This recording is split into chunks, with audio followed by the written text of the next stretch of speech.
Alors, on va aller voir pourquoi, comment ça se fait qu'InDesign, quand on tape des accents avec une police qui n'est pas prévue pour les accents, pourquoi est-ce qu'il remplace par une police qui ressemble à ça, la Myriad Pro dans ce cas-ci? Alors, vous allez dans le menu InDesign Préférences. Si vous êtes sur PC, c'est dans le menu Édition Préférences. Mais ici, on est sur Mac, il y a un menu InDesign Préférences. Et vous allez à la rubrique ici Composition. Et ici, dans les préférences de composition, vous remarquez que on a ceci qui est coché, police substituée. Voilà. Donc on va décocher. Et comme ça, on a désenclenché le remplacement automatique des polices quand il y a une police qui est utilisée dans le document mais qu'elle n'est pas installée sur l'ordinateur et qu'on n'a pas envie de l'installer. Elle est remplacée par une qui ressemble beaucoup. Et même jusque quand on utilise une police qui n'a pas les accents, il va mettre les accents dans une autre police. Voilà. Alors, on va sélectionner le texte. Voilà. Étant donné qu'il y a actuellement plusieurs types de police dans la palette de caractères, il n'indique pas quel est le nom de la police. Hein. Il y a un mix de deux polices. Et on va ici taper le nom de la police. C'était comment encore? Myanmar, c'est ça, voilà. Myanmar, Sangam Regular, c'était ça. Hein. Voilà. Alors regardez, quand on survole Myanmar, Sangam Regular, qu'est-ce qu'on voit maintenant? Ben, là où il y a des accents, ça fait des rectangles verticaux.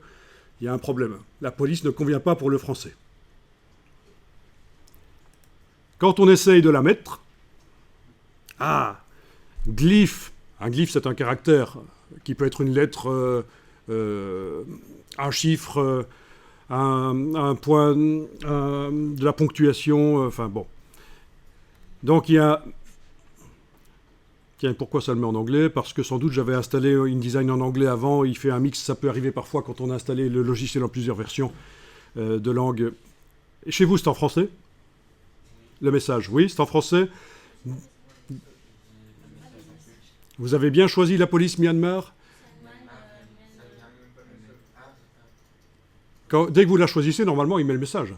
Et les carrés, il les met? Il met les carrés, mais il n'y a aucun message. D'accord. On va continuer, c'est que vous avez peut-être une option qui est désenclenchée, qu'on va les désenclencher tous de toute façon dans la minute qui vient. Donc voilà, il n'arrive pas à changer la police parce que sinon ça va être complètement foireux, encore plus que d'avoir deux polices mélangées comme on a pour l'instant. Alors, si on veut désactiver cette protection de glyphes manquants, on va aller dans les préférences de texte avancé. Voilà. Préférences de texte avancé. Et là, vous avez la protection des glyphes manquants. Protégé pendant la saisie, protégé pendant l'application des polices. On va décocher les deux. Les deux sont déjà décochés. C'est ça, c'est pour ça que chez vous, vous n'avez pas eu le message. C'était déjà décoché chez certains d'entre vous. Et ça, c'est plutôt inquiétant, parce que ça veut dire que...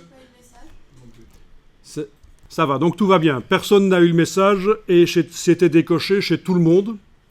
Ça va, c'est logique. Parce que j'allais dire, c'est pas normal que chez certains ce soit réglé d'une certaine manière et chez d'autres, ça voudrait dire que vous n'utilisez pas vos propres préférences d'utilisateur du Mac, là, quand vous vous êtes logué avec votre identifiant. Mais donc tout va bien, vous vous êtes logué avec votre identifiant et vous avez tous... Voilà, ça fonctionne normalement apparemment. Donc voilà, dès qu'on fait ça... on va arriver à appliquer la police, même si c'est foireux.